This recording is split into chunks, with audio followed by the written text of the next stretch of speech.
아, 맨발 걷기. 네. 아, 요새 또 유행이죠. 네, 정확히 이게 14년 만의 유행입니다. 14년. 왜 그랬냐면 미국에서 이제 크리스토퍼 맥두걸이라는 분이 우리는 뛰기 위해서 태어났다. Born to Run이라는 책을 냈었어요. 근데 이게 그렇죠, 미국에서 그렇죠. 굉장히 크게 화제가 됐었고 맨발로 뛰는 게 유행하면 뭐 할 것 같아요? 그 다음에 맨발로 뛰고 나면 맨발로 뛰는 게 걷기겠죠. 못 아니요, 뛰는 아니요. 분들은 걷는 거 맨발로 아닐까요? 뛰는 게 유행하면 그 다음에 이제 맨발로 뛰는 거랑 관련된 장비가 팔리죠.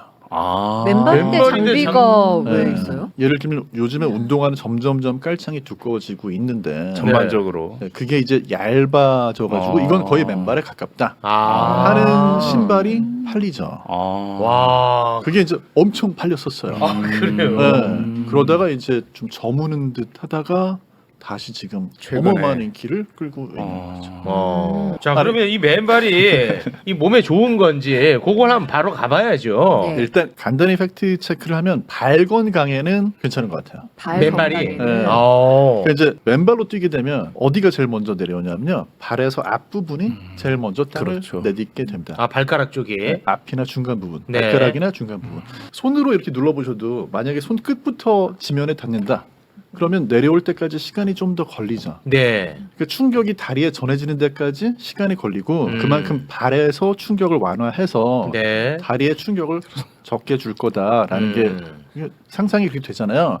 그러니까 맨발로 뛰는 거를 옹호하는 분들은 실제로 이제 그런 주장이고 네. 여기에 대해서는 이제 하버드 대학교에 굉장히 유명한 이제 과학자가 발표한 연구가 있어요. 다니엘 리버먼이라고. 그래서 그분이 실제로 2013년, 12년, 15년 이렇게 여러 번 연구를 내놨고 해서 일단은 발 건강엔 좋은 것 같다. 발에 사실 뼈가 26개, 그 다음에 관절이 33개 준비 많이 했죠. 네. 벌써 이런 거 얘기 안 하는데. 아니, 그러니까 운동화를 신으면 네. 뒤꿈치부터 닿고. 그렇죠. 그거 다르다, 확실히. 그렇죠. 그러니까 발의 충격을 완화시키고 근육만 해도 이게 100개가 있는데 네. 발 건강에는 확실히 도움이 되는 것 같은데 네. 문제는 뭐냐? 발이 아닌 다른 부위의 건강에도 도움이 되느냐? 이건 애매하다는 거예요. 아, 그러니까 이 맨발 뛰기가 유행하는 게 다른 건강에 영향을 준다고 알려져서 유행하는 거예요? 그렇죠. 예를 들면 어느 건강이요? 그러니까 이제 아주 기본적으로는 발 건강이 좋아지면 자세가 좋아지면서 낙상 위험이 줄어들 거다라는 게 하나의 주장이에요. 이분들은. 네. 또 하나는 발을 더 많이 쓰면 운동 효과가 더 많이 날 거다. 그러니까 예를 들면 무슨 뭐 심장병, 고혈압, 무슨 뭐 대사성 질환까지도 운동 효과가 더 커지니까 더 좋아질 거다. 아, 야, 그래요? 좀 이렇게 많이 나가기 시작하죠. 네. 거기서 더 나가면 뭐냐면 발을 땅바닥에 대면 접지를 하게 돼가지고 네. 이제 이게 뭐냐면 맨발 걷기에 요즘에 새로 용어가 어싱이라는 발음인데 네. 네.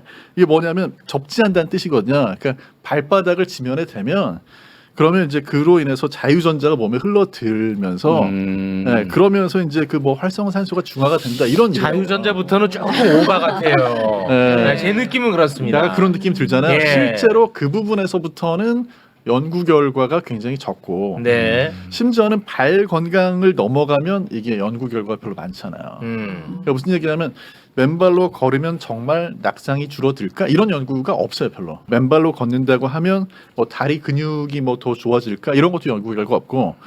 그 다음에 이제 뭐 발바닥의 근육하고 관련해 가지고 이제 족저근막염 같은 거 이런 것도 발바닥으로 걸으면 좋아진다라고 자기 이제 경험을 얘기하는 분들이 많이 있는데 네. 실제로는 그런 걸 증명하는 연구 결과는 좀 찾기가 적은 어렵고. 편이에요. 부족하다. 네. 그래서 어떻게 생각하시면 될 것 같냐면 이게 맨발 걷기를 옹호하는 분들은 이게 지금 난리 났거든요, 사실. 아, 진짜 난리 났어요? 진짜 난리 아 났어요. 진짜 난리 난 게 진짜 제가 난리야. 산책을 하는데 웬만한 아주머니들은 다 맨발로 걸으시더라고요. 저 산책하는 네. 길에는. 나는 뭐 저분들 다 어디서 도망 나왔나 했어요.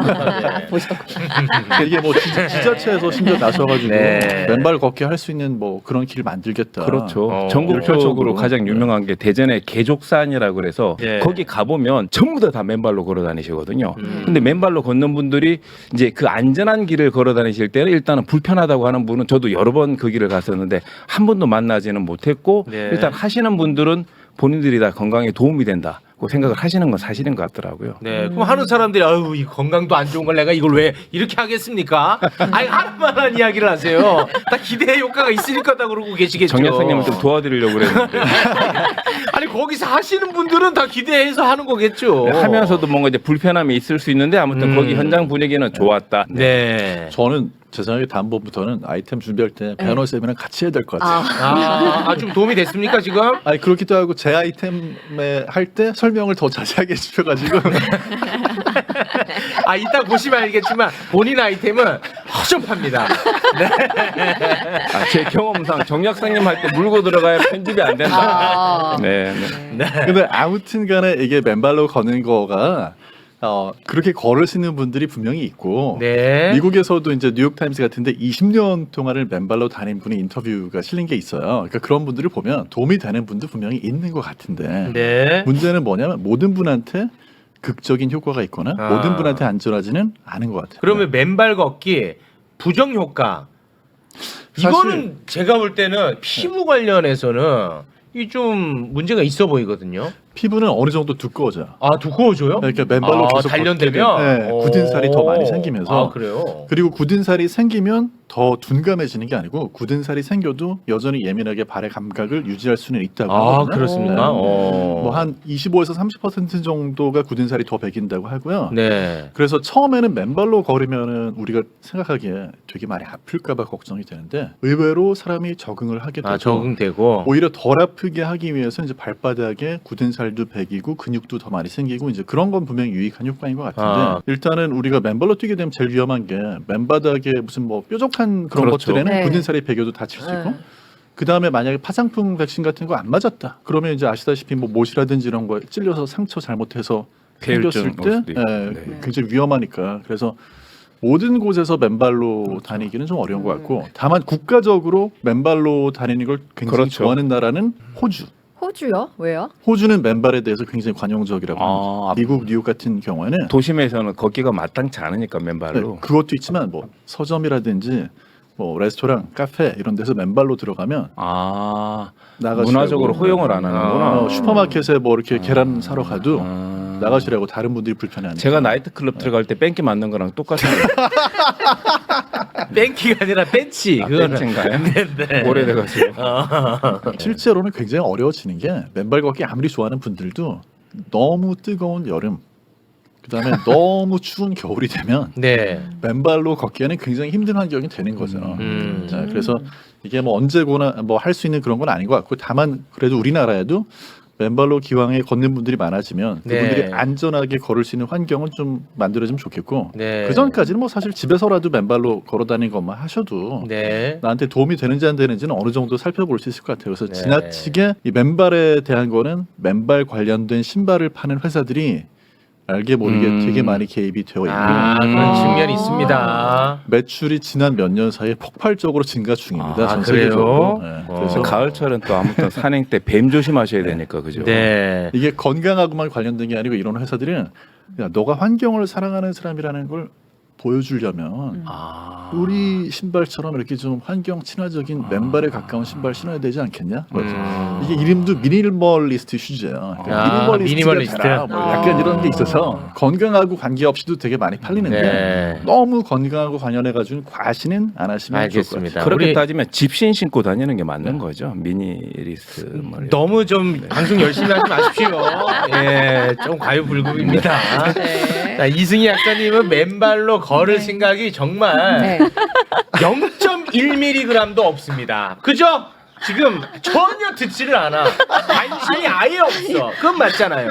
진짜 열심히 들었는데. 맨발로 걸을 의향 전혀 없잖아요. 그쵸, 맨발. 없어. 이분은 딱 보면 알거든 나는. 네. 저도 근데 그 들으면서 생각했어요. 그 뭐 자유전자까지는 아니겠지만 스틸레토 여자들이 많이 신으면 이게 앞발로 많이 가요. 무게가. 그러네. 하이힐은. 쏠려요 좀. 그래서 나는 그래도 맨발 걷기 하고 있는.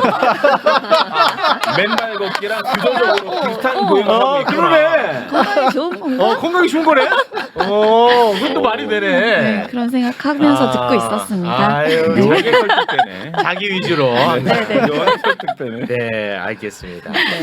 자, 그러면 우리 천사 약사 이승희 네. 약사님이 준비해온 내용으로 바로 들어가 보겠습니다. 네, 지난 10월 2일이 노인의 날이었는데요. 이제 어렸을 때 이제 밥 먹으면서 이제 물 먹으면 어른들이 소화 안 되게 왜 자꾸 밥 먹다 물을 먹냐 맞아요. 그러시는데 사실 어렸을 때는 별 상관이 없고 어르신들이야말로 식사를 하시면서 조금 물을 주의하실 필요가 있어서 네. 어르신들이 밥과 관련해서 이제 물이 어떤 의미를 가지는지에 대해서 조금 얘기를 해보려고 네, 좋은데요? 준비했습니다. 벌써 좋잖아. 에휴, 진짜. 뭐 맨발이야, 신발이 지금 물 마시고 있을 때 넘쳐나는데. 에휴, 진짜. 네. 일단 위에 목소리에서 제 마음이 일단 편안해지네. 네. 모든 걸 내려놓고. 네. 네. 위에 물이 들어가면 뭔가가 희석이 될 거잖아요. 뭐 그런 느낌이죠. 그렇죠. 그래서 소화가 안 된다, 뭐 이런 생각을 하잖아요. 그렇죠. 맞아요. 근데 위에는 위액이 위에. 나오는데 네. 평상시에는 잘 안 나와요. 근데 이제 우리가 음식이 들어가고 이제 위가 좀 팽창을 하게 되면 위액이 나오고 네. 위액 안에는 뭔가 소화 효소, 펩신 같은 소화 효소랑 위산도 나오고 그다음에 점막을 보여주는 점액질도 이렇게 같이 나오거든요. 네. 근데 우리가 음식을 먹고 뭐 고기를 많이 먹으면 또 음식 양이 많아지고 그러면 위액이 더 많이 나오는데 네. 물을 먹으면 그게 어. 좀 희석될 거다. 희석돼. 네. 근데 이게 실험을 한번 해본 거예요. 네. 이제 강력히 위산을 중화시키는 약이라고 알려진 PPI 제제가 있는데 그 약물이랑 물이랑 비교를 해봤어요. 한쪽은 물을 200ml 먹고 한쪽은 그 강력한 제산제를 먹은 건데 네. 그랬더니 물이 굉장히 빠르게 위산을 뭔가 중화시켜요? 중화시켜서 오. pH를 산도를 어. 높인다라는 거죠. 그럼 소화가 안 되겠네요. 그러니까 pH가 높아진다는 거는 염기성으로 간다는 거죠. 그렇죠. 이제 원래는 위액은 산성이잖아요. 네. 위산이 강한 산성이니까. 네. 그런데 단 사회자들이 저보다 똑똑하구나. pH 알지? 알죠. pH. 0에서 10까지. pH 5.5가 아주 피부에 딱 자, 좋아. 1이 산성이야, 9가 산성이야. 1이 산성. 그래. 무섭다. pH. 10까지는 아니잖아요. 단 한 3분 정도만 기능을 한대요. 잠깐. 일시적으로. 네, 일시적으로 3분 정도만 pH가 올라갔다가 짧게. 다시 회복이 된다는 거죠. 아. 근데 우리가 일반적인 한식을 먹으면 한 2시간 정도 지났을 때 겨우 한 80% 소화가 되고 한 서너 시간은 충분히 지나야 돼요. 그래서 우리가 수면만 취하거나 그럴 때는 한 4시간 정도 공복을 유지하고 오라고 하잖아요. 네네. 그런 거죠. 근데 그 시간 동안 4시간 정도가 걸리는데 3분 정도 잠깐 왔다 가는 건 소화에 그렇게 큰 영향을 미치지 않는다. 그러면 이제 과연 물을 먹는 거는 상관이 없나 하는 네. 건데 이제 물을 먹을 때 pH가 높아진다 희석시키는 것보다도 우리가 생각을 해보면 어르신들 보면 댁에서 반찬 넣고 이럴 때 물 그냥 밥 말아갖고 물 말아서. 김치랑 네. 드시잖아요. 네. 그런 습관들 또는 최근에 제가 그 먹방에 뒤늦게 빠져가지고 계속 이제 먹방 유튜브를 보고 있는데 네. 이게 뭔가 미션이 걸려서 먹을 때는요 막 먹고 목이 이거를- 메이죠. 네, 그래서 막 탄산음료나 물을 막 먹어서 내려 보내고 또 먹고 하더라고요. 네. 잘 안 씹어요. 그렇죠. 그러니까 물을 먹을 때 습관적으로 음식을 잘 씹지 않는다. 그리고 음식을 빨리 내려 보낸다. 요 두 가지 포인트가 오히려 위산을 중화시키는 것보다는 조금 더 소화와 관련이 있어요. 방해한다는 거죠. 그렇죠. 우리가 소화는 입에서부터 시작이잖아요. 네. 아밀라제. 아밀라제. 그렇죠. 그래서 거기서부터 시작이 돼서 꼭꼭 씹어줘야 되는데 그러지 못하니까 일단은 소화 기관에서 일단 소화 그 과정이 한번 패스가 되는 거예요. 그리고 너무 빨리 내려가 버리면 이제 우리가 위장에서 뭔가 흡수될 수 있는 영양소들이 미처 흡수되지 못하는 경우들이 있어요. 비타민 B군 중에서 일부 그런 비타민도 있고 한데 그런 게 잘 흡수가 안 될 수 있고 소장으로 너무 빨리 내려가면 혈당이 빨리 오르는 수가 있어요. 이것도 도넛을 한쪽은 먹고 한쪽은 도넛이랑 물 200ml 같이 먹었는데 네. 도넛이랑 물을 같이 먹은 쪽이 혈당이 더 급격히 올라갔다는 거예요. 오. 그냥 너무 빨리 내려보내니까. 네, 그러면 네네. 혈당이 높아질 수 있어서 특히 뭐 당뇨가 있는 분들 또 어르신들 이런 소화가 잘 안 될 수 있다. 너무 이제 물을 벌컥벌컥 씹지 않고 음식물을 내려보내면 그럴 수 있다라는 거예요. 네. 그래서 조금 주의를 하시는 게 좋겠다. 음식은 꼭꼭 씹어 먹고 네. 중간중간 물을 조금씩 드시는 거는 그거는 괜찮을 것 괜찮고. 같다. 좀 궁금한 네. 게 다이어트 관심 많거든요. 네. 식전에 물을 많이 마시면 네. 다이어트에 도움이 된다. 아, 그거 도움 돼요. 도움 돼요? 그거 도움 됩니다. 근데 예. 이게 실제 연구는 물을 식사하기 전에 500ml씩을 마시게 했거든요. 어. 새끼 다. 그럼 배부르잖아. 네. 근데 그렇게 하면 약간 적게 먹긴 한데 거봐. 힘들어서 네. 못해요. 아니 힘이야 들겠죠.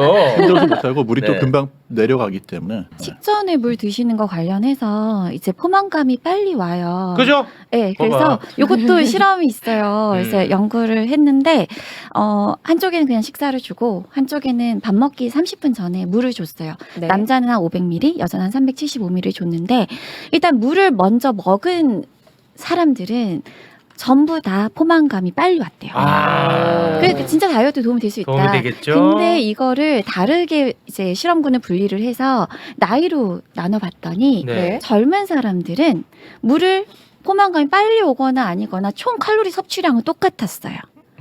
그냥 그래요? 네, 그냥 먹는 거예요. 배가 좀 불러도. 포만감이 와도. 근데 음. 어르신들 있죠. 네. 어르신들은 총 칼로리 섭취량이 굉장히 큰 차이가 났다고 해요. 그러니까 어르신들은 소화가 잘 안 되잖아요. 아. 그러니까 약간 거북하고 그러면 식사를 안 마저 드시니까. 다 못 하시는 거예요. 물 때문에. 그래서 특히 영양 섭취가 잘 안 되는 어르신들, 음. 소화가 잘 안 되는 분들은 식전에 그렇게 과하게 물을 드시는 아, 게 안 되겠네. 오히려 건강에 안 좋을 수 있어요. 최웅님은 지금 젊은 층이에요, 노인층? 애기죠. 애기. 젊은 네. 보통 병원에서 아. 노년층이라고 하는 것은 이제 75세 이상, 뭐 70세 아. 이상을 일컫는 경우가 많으니까요. 네. 아, 근데 내용이 아. 너무 좋다 진짜. 저 이제 좋죠? 저 휴가 가는 게 나을 것 같아요. 사람한테 맡기고. 귀에 쏙쏙 들어오는데. 쏙쏙 들어옵니다. 아 그래서 네. 다이어트 목적으로 식전에 물을 마시는 것은 의미 없다가 결론이네요. 아니요, 의미 있어요. 포만감이 일단 오면은 멈추기가 쉽잖아요. 아니 근데 총 칼로리랑 같다며. 근데 그 연구에서 그런 거고 어. 일단 포만감을 내가 잘 못 느껴서 계속 많이 드시는 분들 있잖아요. 네. 또 급하게 먹으면 위가 인지를 못해서 내가 왜 배부를 때까지 먹어야 되는 사람도 있잖아요. 네. 배가 차야. 음. 그런 신호를 내가 식사를 멈추는 걸로 생각을 하신다면 네. 포만감이 오는 데는 식전에 그것도 너무 드시는 게 맞죠. 일찍 말고 아. 직전에 30분 이내에 드시는 게 조금은 도움이 될 수 도움된다. 있다. 맥주는 어떻습니까? 맥주. 아, 맥주 맥주까지 쫙밥 먹기 전에 야 우리 먹기 전에 한잔 하자 하고 딱 먹으면 배가 엄청 불러. 술에 취해가지고 네. 이렇게 드시는 양 조절이 잘 되려나 모르겠네요. 아 그렇습니다. 네. 근데 술 마실 때 물 마시면 뭐 술 한 잔 마시고 물 한 잔 마시고 이렇게 마시면은 뭐 숙취가 없다는 분들 있잖아요. 근데 숙취가 없다기보다 술 한 잔 마실 때마다 물을 한 잔 같이 마시면 술 마시는 양이 좀 줄어들어요. 그래서 실제로 그 호르몬 수치 같은 걸 재보니까 술을 마실 때 물을 같이 마셔주면 술을 마시려는 욕구가 좀 줄어든다는 연구 결과. 아니 그 질문이 아무도 없었는데 그 얘기를 왜 하는 거예요? 맥주 얘기를 했으니까. 아 지금 포만감 이야기하는데 맥락이 안 맞아. 아마 제가 끼어들 때가 이런 느낌이구나. 아 어때요 지금? 제가 어처구니 없는 저도 끼어등 아니었어요? 가만히 있어야 되겠다는 생각을 그렇습니다. 해봅니다. 네. 아니 아무도 궁금해하지 않고 아무도 질문하지 않은 걸 왜 거기다 끼워넣었어요? 제가 원래 감이 없었는데 오늘 감이 더 떨어졌네. 네, 알겠습니다. 아, 그리고 어르신들 물 얘기여서 제가 하나만 더 얘기하면 어르신들이 하루에 제 코너는 없애도 돼요. 저야 뭐 어차피 나도 그냥 지금 시간이 없는데 네. 조마조마한데. 아, 그래요? 아니 배가 괜찮아. 먼저 또 해야 되거든. 알았어요. 괜찮아요. 다음에, 저야 정 다음에. 약사님이랑 하면서 나가면 되는 거거든요. 자, 한번 드러나 보겠습니다. 아, 그냥 간단하게 네. 길게 하셔도 돼요. 네. 하루에 어르신들이 막 많이 물을 안 드셔도 돼요. 한 네. 하루에 뭐 800ml 정도 물을 그렇죠. 먹겠다 중요한 하면 얘기죠. 아까 제가 3분 중요한 얘기. 진짜 중요한 얘기. 무슨 말씀하실지 알겠어요. 그러니까 네.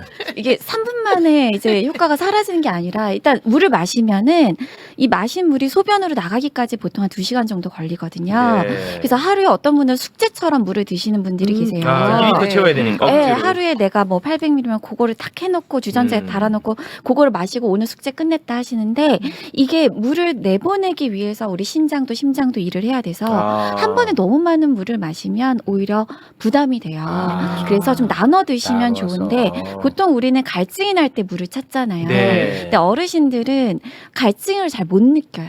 이런 신호 전달이 조금 무뎌져서 갈증을 느끼는 중추도 조금 약해지는 거예요. 그래서 어르신들이 탈수가 잘 오는 이유가 목이 마르고 우리 몸에 수분이 부족하다는 신호를 잘 못 받아서 그렇거든요. 그래서 그래요? 어르신들은 하루에 내가 적당한 양의 물을 조금 나눠서 그냥 꼬박꼬박 시간 되면 드시면 알겠습니다. 좋겠습니다. 자, 배한우 원장님. 아, 저도 하나요? 네. 거의 다 끝난 것 같은데. 일단 한번 들어보고 네네. 중간에 끊을 수도 있습니다. 네. 뭐 오늘도 뭐 뻔합니다. 보지도 않아도 돼. 오늘도 네네. 분명히 한의학계 유리한 이야기 뭔가 들고 왔을 거야. 그냥 뻔해. 아니, 어떻게 알았지? 저분은 그 다른 거 안 합니다. 한의학계에 조금이라도 도움되는 어떤 이야기 또는 네. 뭔가 한의학계에 조금 불리한 이야기를 공론화시키기 위한 일 둘 중에 하나만 합니다. 아, 제 패턴이 이미 다 읽히고 있는 거구나. 읽혔습니다. 아, 저는 다양하게 한다고 했는데도 다 네, 그렇구나. 읽혔습니다.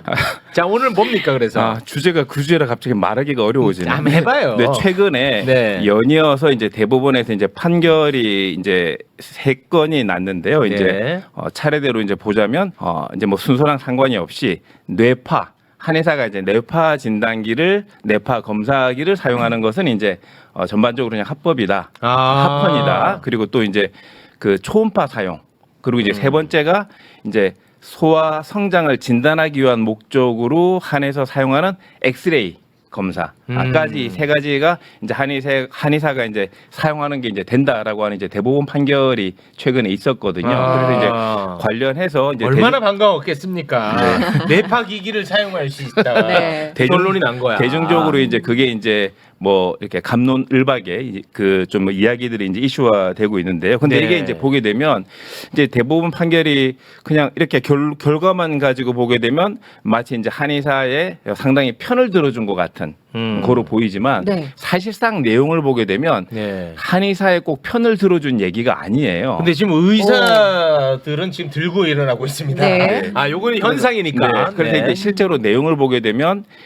예전에는 그 면허범주 내에서 사실 이런 그 대법원까지 이제 가는데 그 이제 소송이 한 10여 년이 걸린 거거든요. 근데 10여 년 전에는 한의사들이 졌었어요. 근데 10여 년이 지나면서 대법원까지 가면서 이제 최근에는 이제 승소를 얻어낸 건데 네. 이제 대법원이라든지 이렇게 그 사법부에서 보는 어떤 법적인 기준이 약간 달라진 게 한 몫을 한다라는 거죠. 네. 뭐냐면 그전에는 10여 년 전에는 면허 범위 내에 있는 의료 행위를 허용하는 쪽이었었는데 지금은 면허 범위를 중요하게 여기는 게 아니라 국민 보건 건강이라고 하는 측면에서 우회를 주느냐 안 주느냐라고 하는 기준으로 보기 때문에 법적인 판결을 내리는 기준이 10여 년을 거치면서 달라졌다는 거예요. 그러니까 한의사들이 네. 뇌파 기기를 씀으로 인해서 이게 얼마나 위험한지 아니면 뭐 그렇게까지 위험하지 않다. 이거를 기준점으로 그렇죠. 판결을 내린다는 그렇죠. 거군요. 10여 년 전에는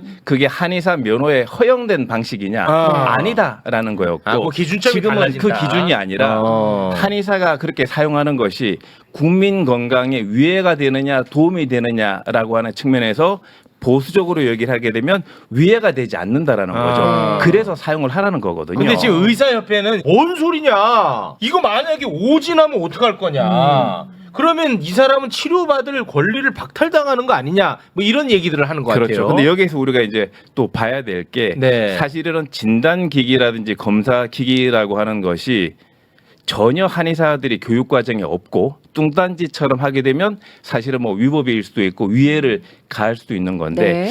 저만 하더라도 본과 3학년 시간에 이미 진단 방사선이라 그래서 종교 과목에 이미 있었어요. 아, 그래요? 40년 전부터 제가 알기로는 저는 이제 그래요? 30년 전 제가 뭐 한의대 입학한 게 33년 전이니까 그때부터 이미 한의대 교과 과목 그 6년 과정 중에서 본과 3학년에 진단 방사선학이 있어요. 그럼 그걸 누가 와서 가르치냐면 진단 방사선학 교수님이 그 전문의가 오셔가지고 가르치시는 거거든요. 그래요? 근데 거기에서 엑스레이, CT, MRI 진단기기를 실제로 본과 3학년에 이제 배우고 시험도 보고 하는 거죠. 그리고 이제 저처럼 병원에서 이제 인턴 레지던트를 거치게 되면은 이제 환자들이 오시게 되면은 사진을 이제 다 찍고 네. 그리고 이제 기본적으로 또 진단 방사선학과 교수님의 의뢰를 받아서 결론이 나오긴 하는데 그걸 주 1회나 주 2회 정도 그 렉처라고 하는 그 또 트레이닝 과정을 거쳐가지고 그 양방 교수님으로부터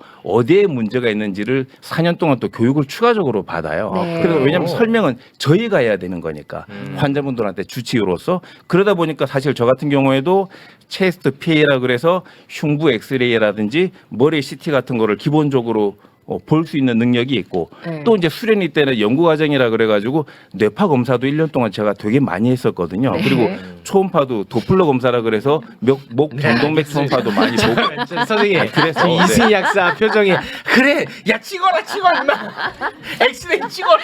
그래. 아, 저 정도면 해야겠다. 이 정도 필이면 해도 될까요?